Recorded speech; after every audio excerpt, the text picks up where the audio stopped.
Hi friends, சில வருஷங்களுக்கு முன்னாடி தளபதி நடிக்க இருந்த யோகன் அத்தியாயம் 1 அப்படின்ற கதையில இப்போ ஆக்டர் விஷால் அவர்கள் நடிக்க போறாராம். அதாவது யோகன் அத்தியாயம் 1 கௌதம் மேனன் அவர்களோட டைரக்ஷன்ல தளபதி நடிக்க இருந்த படம். பட் அந்த படத்தோட கதை தமிழ் படம் மாதிரி இல்லாம தளபதியை தவிர கம்ப்ளீட்டா எல்லாருமே இங்கிலீஷ் ஆக்டர்ஸை வச்சு ஒரு இன்டர்நேஷனல் படம் மாதிரி இருக்குன்னு சொல்லிட்டு தளபதி இப்போ நான் இதுல நடிக்கல அப்படின்ற மாதிரி போஸ்டர்ஸோடய அந்த படம் டிராப் ஆச்சு. அண்ட் அந்த போஸ்டர்ஸ் வெளியான டைம்ல எல்லாம் பயங்கரமான ஹைப் அந்த படத்துக்கு. ஏன்னா அந்த டைம்ல கௌதம் மேனன் அவர்கள் காக்க காக்க மின்னலே வேட்டை விளையாடுன்னு ஒரு டெரிஃபிக்கான ஃபார்ம்ல இருந்தாரு. அண்ட் அந்த போஸ்டர்ஸ்ல தளபதியோட லுக்குமே பயங்கரமா இருக்கும். கௌதம் மேனன் படங்கள்னாலே ஹீரோஸ் எல்லாம் பயங்கரமா இருப்பாங்க. சோ யோகன் படம் வந்திருந்தா துப்பாக்கியை தாண்டி படம் இருந்திருக்குமான்றதுலாம் தெரியாது. பட் ஆனா டெஃபினட்டா லுக்ல துப்பாக்கியை கண்டிப்பா மிஞ்சிருக்கும். சோ அந்த படம் டிராப் ஆகி அதுக்கப்புறம் திரும்பவும் ரெண்டு பேரும் வேற படத்துலயாவது இணைவாங்கன்னு நினைச்சோம். பட் இப்போ வரைக்குமே தளபதி கௌதம் மேனன் காம்போ இணையவே இல்லை. அண்ட் என்னோட ஆல் டைம் ஃபேவரட் இயக்குனர் கௌதம் மேனன் அவர்கள் தான். பட் ஸ்டில் இந்த காம்போ நடக்காம போனதுக்கு அவர் தான் ரீசன். ஏன்னா யோகன் கதையில ரொம்ப அவையா போகாம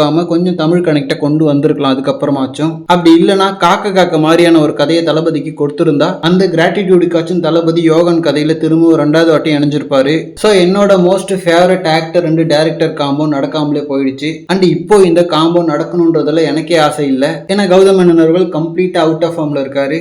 ரீசெண்டா ரிலீஸ் ஆன அவரோட ஜோஷோவா படம்லாம் ரொம்ப மோசம். ஏன்னா கதை ஒர்க் ஆகுது ஒர்க் ஆகாததை தாண்டி சில சினிமாட்டிக் பேசிக்ஸே தவறா இருந்துச்சு. பட் மேபி அவர் கடன்ல இருக்கிற அந்த ப்ரெஷர்னால கடமைக்குன்னு வேலை பார்த்துருக்கலாம். ஸோ அதனால திரும்ப ஒரு பழைய ஃபார்முக்கு வந்தாருன்னா வேணா தளபதி கூட ஒர்க் பண்ணணும் அப்படின்ற ஒரு ஆசை வரும். அண்ட் அந்த யோகன் கதையை தான் இப்போ விஷால் அவர்களை வச்சு பண்ண போறாராம். விஷால் அவர்களே மதகஜ ராஜா படத்தோட சக்சஸ் மீட்ல இதை ஷேர் பண்ணியிருந்தாரு. அதாவது நெக்ஸ்ட் கௌதம் மேனன் அவர்களோட ஒரு படம் இருக்கு அப்படின்ற மாதிரி. ஸோ அந்த ஒரு ப்ராஜெக்ட் யோகன் அத்தியாயம் 1 தான் அப்படின்ற மாதிரி நியூஸ் வந்துட்டு இருக்கு. அண்ட் எப்படியும் தளபதி பண்ணலன்னு ஆயிடுச்சு. ஸோ அதனால யார் நடிச்சாலும் அந்த கதையாவது எப்படி இருக்குன்றத பார்க்கலாம். ஓகே ஃப்ரெண்ட்ஸ், நெக்ஸ்ட் வீக் வெளியாக போற கௌதம் மேனன் அவர்களோட Dominic and the ladies purse படம் எப்படி இருக்குன்றத பார்க்கலாம். இது அவர் கதை பண்ணல, ஜஸ்ட் டைரக்ட் மட்டும் தான் பண்ணியிருக்காரு. ஸோ இது மூலமா அவருக்கு கம்பேக் கிடைக்குதான்னு சொல்லிட்டு பார்க்கலாம். ஓகே ஃப்ரெண்ட்ஸ், இந்த மாதிரி தளபதி பார்த்தீங்கன்னா ஹாட்டான அப்டேட்ஸ்க்கு நம்ம விஜய் ஃபோர்ட் சேனலை சப்ஸ்கிரைப் பண்ணுங்க. தேங்க்யூ.